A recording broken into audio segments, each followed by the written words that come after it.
46 million people are suffering from poverty. 15% of Americans are below the poverty line. The sad sounds of suffering citizens who have worked day and night is despairing, yet they still can't dig themselves out of the hole that this economy has put them in. Children are crying in the arms of their mothers who can't afford to give them nice things. The streets are crowded with people who are homeless and have nothing to eat.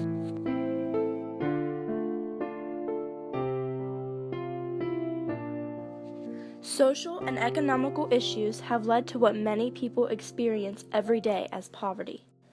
There are many reasons why poverty exists today, but there is still more that we can do to help the people in need. One reason why poverty exists is single parenting. 40% of families in poverty are led by single parents.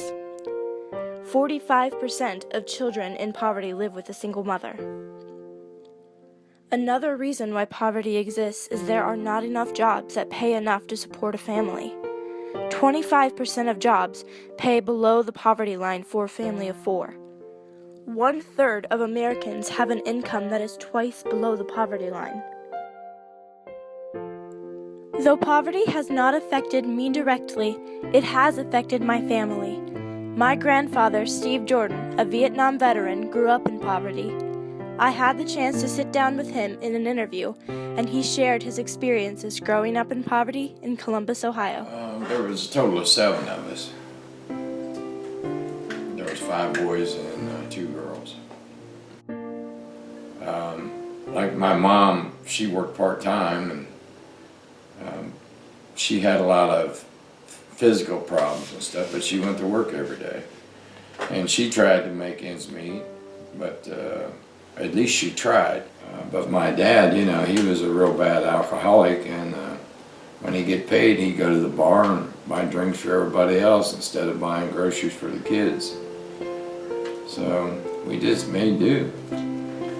And the neighborhoods that we lived in were basically poor neighborhoods, so everybody was pretty much the same boat.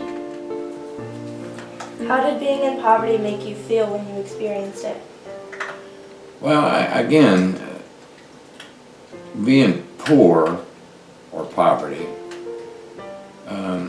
the clothes that we had were always clean. They may have holes in them and stuff, and a lot of times the other kids could go and do things and stuff that, you know, I couldn't because we didn't have the money to do it.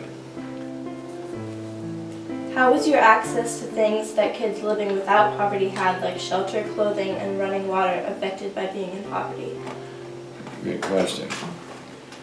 Being in poverty, there were a lot of times, not just 2 or 3, but a lot of times we were evicted from our house, or the water would be shut off, or the electric would be shut off, and we had to stay with other people who really didn't want us there.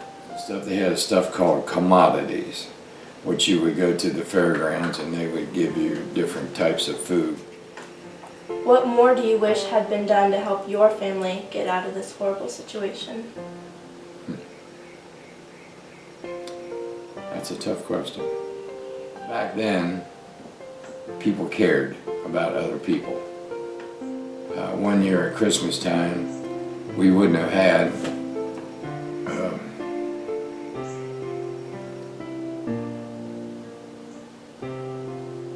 any Christmas if it hadn't been for other people and organizations. One of the greatest organizations out there today is Charity Newsies. Every year around Christmas time, they would clothe all the kids. I mean, you get 3 pair of jeans, 3 shirts, you get underwear, shoes, socks, coats, and to this day, I give to that charitable organization. That's the greatest thing out there.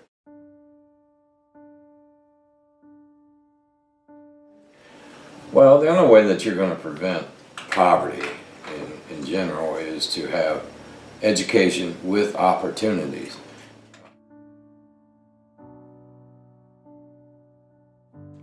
Currently, The number of people on welfare is higher than the number of people with full-time jobs. In our day, it was, okay, we see all these young kids that need jobs. How are we going to train them to get these jobs? So they started these apprentice programs, which benefited everybody. Because if they're working, they're not on the system, collecting welfare and everything. And they've learned a trade where they can someday buy a house, raise a family. So a lot of that needs to be brought back into the picture today. You have to have opportunity along with education. One way to help people in poverty is to provide more education for skill development. This means to provide training for people who can't afford to finish college or even high school so they can have a job to support themselves.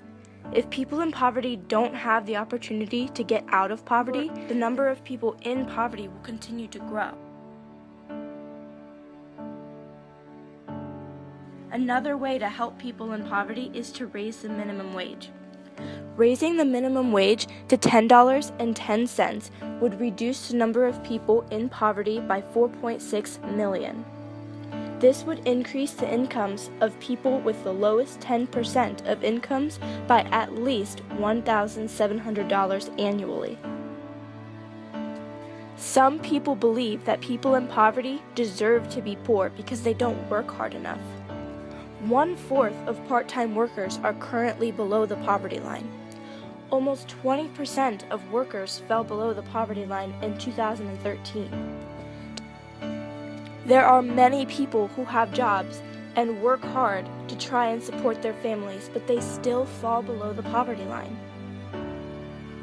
Nobody deserves to be in poverty.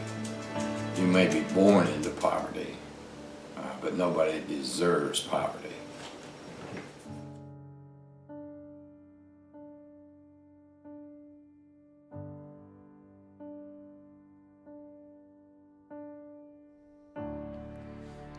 People work but win a wage that is weak, and they wait for an opportunity to welcome them.